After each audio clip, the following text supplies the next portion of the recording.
बिस्मिल्लाहिर्रहमानिर्रहीम। अस्सलाम वालेकुम। मैं हूं आपका मेज़बान आकिल हुसैन बाकरी। नाज़रीन, इस वक्त शाम की सरजमीन के अंदर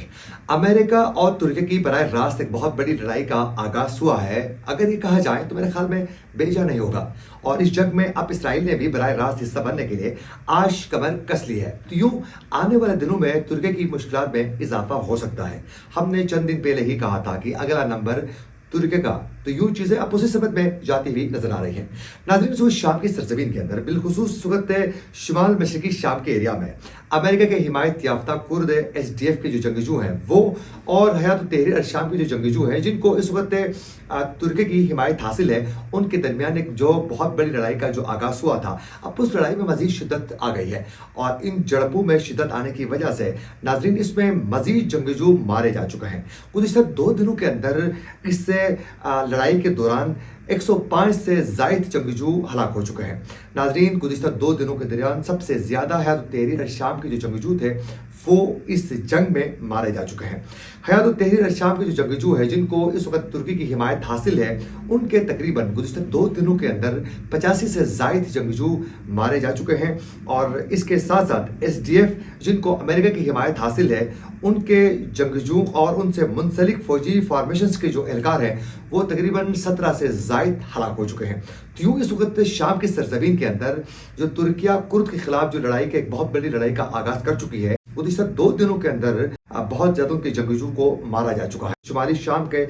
एरिया में एक वसी तर एरिया है जो अमेरिका के हिमायत याफ्ता जो कुर्द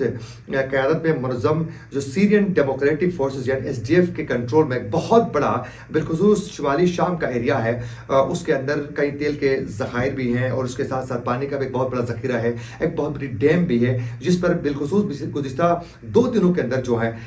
जो हयात तहरीर अल-शाम के जो जंगजू हैं उनकी जानिब से बहुत ज़्यादा अटैक्स किए जा चुके हैं। और एक डैम है उस पर फौरी तौर पर कब्जा हासिल करने के लिए तुर्की की हिमायत याफ्ता जो फोर्सेस हैं उनकी जानिब से बहुत ज़्यादा शिद्दत लाई जा रही है ताकि बहुत जल्द जो डैम है उस पर कब्जा वो कर सकें ताकि वसाइल ज़्यादा से ज़्यादा इनके हाथ में आ सकें। लेकिन जो कुर्द जो फोर्सेस है उनकी जानिब से उन वसाइल की प्रोटेक्शन के लिए, उनको अपने कब्जे में रखने के लिए उनकी जानिब से भी शिद्दत के साथ लड़ाई का आगाज से मजीद आगे बढ़ता जा रहा है। और इसमें अमेरिका और यूरोपीय ममालिक की उनको भरपूर मदद हासिल है और वो कुर्द जितने भी जो जंगजू हैं उनको मजबूत किया जा रहा है। चंद दिन पहले ही अमेरिका ने बाकायदा अपने फोर्सेस के साथ साथ वहाँ साजो सामान को भी इस तरह बराह रास्त शाम की सरजमीन के अंदर पहुँचाने में वो कामयाब हो चुके हैं। और अमेरिका की पूरी कोशिश है कि कुर्द को स्ट्रॉन्ग किया जाए और कुर्द के कब्जे में जितना एरिया है उस पर किसी तरह भी हयात तहरीर अल-शाम जो है वो कब्जा नहीं कर सके। इस वक्त तुर्की की कोशिश है कि वो शाम के अंदर अपनी इजारादारी कायम रह सकें, कर सकें। और साथ साथ इस वक्त अमेरिका की ये पूरी कोशिश है कि शाम के अंदर अपना असर रसूख वो मजीद बढ़ा सकें और जो कुर्द जो इस वक्त जंगजू हैं उनको मजबूत कर सकें ताकि वो शाम के अंदर अपनी पोजीशन को खो न बैठे। अब इसी दौरान ही इस वक्त इसराइल ने भी जंग का हिस्सा बनने के लिए बाकायदा प्लानिंग की है और उन्होंने भी कमर कस ली है। और आने वाले दिनों में मुमकिन है अमेरिका की हिमायत में और बराह रास्त अमेरिका के वसाइल के तहफ़्फ़ुज़ के लिए इस वक्त इसराइल भी बराह रास्त शाम की सरजमीन के अंदर जो है वो तुर्की को एक टफ टाइम देने के लिए वो बाकायदा इस जंग का हिस्सा बनने के लिए उन्होंने कमर कस ली है। उसकी वजह ये है कि आज इसराइल ने बराह रास्त उन्होंने आलमी ताकतों से इसराइल ने आज ये डिमांड किया है, ये मुतालबा किया है कि फौरी तौर पर इस वक्त तुर्की की हिमायत पर जो इस वक्त हयात तहरीर अल-शाम के जो जंगजू कुर्द फोर्सेस के ऊपर जो अटैक्स कर रहे हैं उनको फौरी तौर पर रोका जाए। ये बाकायदा इसराइल ने आज आलमी ताकतों से ये मुतालबा किया है कि इसराइल ने यह मुतालबा किया है कि जो तुर्की की जानिब से बाकायदा जो अटैक्स हयात तहरीर अल-शाम के जंगजू के जरिए जो करवाई जा रही हैं और तुर्क फोर्स भी बाकायदा इस वक्त जो है वो शाम की सरजमीन के अंदर ही है, तो जो अटैक्स कुर्द के खिलाफ की जा रही हैं उनको रोका जाए ताकि उनको महफूज बनाया जा सके। ये जो चीख पुकार इसराइल की जानिब से की जा रही है इसकी एक सबसे बड़ी वजह यह भी है कि आज बाकायदा इसराइली हुकूमत की तरफ से कायम करदा नागिल जो कमेटी है इसराइल की, उसने आज बाकायदा अपनी हुकूमत को यह मुतनब्बे करते हुए ये कहा गया है कि उस कमेटी की जानिब से कि उस्मानी दौर से अपना असर रसूख दोबारा हासिल करने की तुर्की की ख्वाहिश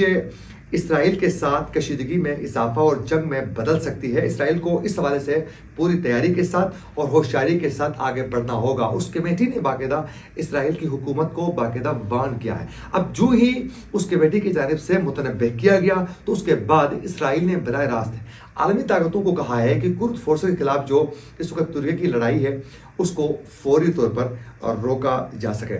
دوسری جانب اس وقت اسرائیل کی غزہ کے اندر جو بربریت اور انسانی حقوق کی وائلیشن اس کا سلسلہ بدستور جاری ہے، لیکن وہ اندازہ کریں کہ شام کے اندر کرد کے خلاف جو ترکی کی لڑائی ہے اس کو روکنے کے لیے عالمی طاقتوں سے وہ مطالبہ شام کی جانب سے جو کچھ ہو رہا ہے اس پر باقاعدہ اسرائیل کر رہا ہے۔ تو یوں اس وقت وہاں جو کچھ ہو رہا ہے اس کو روکنے کے لیے اسرائیل کی کوششیں تیز ہو رہی ہے، لیکن دوسری جانب جو غزہ کے اندر جو بربریت و ظلم و ستم ہے اس کو اسرائیل خود نہیں دیکھ رہا ہے کہ وہ کچھ کیا کر رہا ہے۔ تو یوں آج شام کے اندر اسرائیل کی جو بربریت ہے، جو ظلم و ستم ہے، جو انسانی حقوق کی وائلیشن ہے، اس کو اسرائیل روکنے کے لیے تیار ہی نہیں ہے۔ اور اسرائیل نے یہ کہا ہے کہ جب تک حماس ہتھیار نہیں ڈالتا ہے اس وقت تک یہ لڑائی کا سلسلہ بدستور جاری رہے گا۔ آج باقاعدہ غزہ سے حماس کے مجاہدین کی جانب سے کہا گیا ہے کہ ہمارے لوگوں کے خلاف بڑھتے ہوئے جرائم اور گھناؤنے طریقے سے جو قتل و غارت کا سلسلہ جاری ہے اس کی مذمت کا راستہ اس سے مزاحمت کا راستہ کسی صورت روکنے میں اسرائیل کامیاب نہیں ہو سکتا ہے، اور اس میں مزید ہم شدت لائیں گے۔ وہ بے شک ظلم و ستم کریں، اس میں ہم شدت لائیں گے، اور اس کے ظلم و ستم جو ہیں وہ ہمارے مشن میں مزاحمت میں کسی صورت ہم رکاوٹ بننے نہیں دیں گے۔ یوں آج غزہ کے اندر جو ہونے والی جھڑپ تھی جس میں کئی اسرائیل نے بمباری کر کے بے گناہ لوگوں کو تو مارا ہے، لیکن غزہ کے اندر حماس کے مجاہدین نے اس وقت مختلف جھڑپوں میں اسرائیلی فوجیوں کو آج بری طرح مارا ہے، اور آج اسرائیلی میڈیا کے مطابق ہی باقاعدہ حماس کے مجاہدین نے آج ایک کیپٹن کو شہید مارا ہے، ہلاک کیا ہے اسرائیلی، اور اس کے ساتھ ساتھ 28 سالہ ایک میجر کو بھی آج اسرائیلی حماس کے مجاہدین نے ان کے پرچھے اڑا دیے ہیں، ان کو مارا ہے، اور اس کے ساتھ ساتھ 4 سپاہی بھی آج اسرائیل کے زخمی ہو چکے ہیں، اور یوں 2 سپاہی جو ہیں وہ شدید زخمی ہونے کے حوالے سے بھی باقاعدہ اطلاعات موصول ہو رہی ہیں۔ تو یوں اب تک اسرائیل کے جو فوجی غزہ کے اندر جو ہلاک ہو چکے ہیں ان کی تعداد 397 سے تجاوز کر چکی ہے۔ تو اس وقت ایک جانب اسرائیل شام کے اندر اپنا اثر رسوخ تیز کرنے کے لیے وہ کارروائیاں تیز کر رہا ہے، تو غزہ کے اندر ان کی پوری کوشش ہے کہ کسی طریقے سے حماس شکست خور ہو، لیکن حماس نے شکست تسلیم کرنے کے لیے تیار ہی نہیں ہے، اور انہیں مزید شدت لائی ہے۔ اور آج حزب اللہ کے حوالے سے بھی ایران نے کہا ہے کہ حزب اللہ کے اوپر ہونے والے اٹیک سے حزب اللہ مزید اسٹرانگ ہو چکا ہے، اس کی طاقت میں کوئی کمی نہیں آئی ہے۔ اسی کے ساتھ اپنے میزبان عاقل حسین باقری کو دیجیے اجازت، اللہ نگہبان۔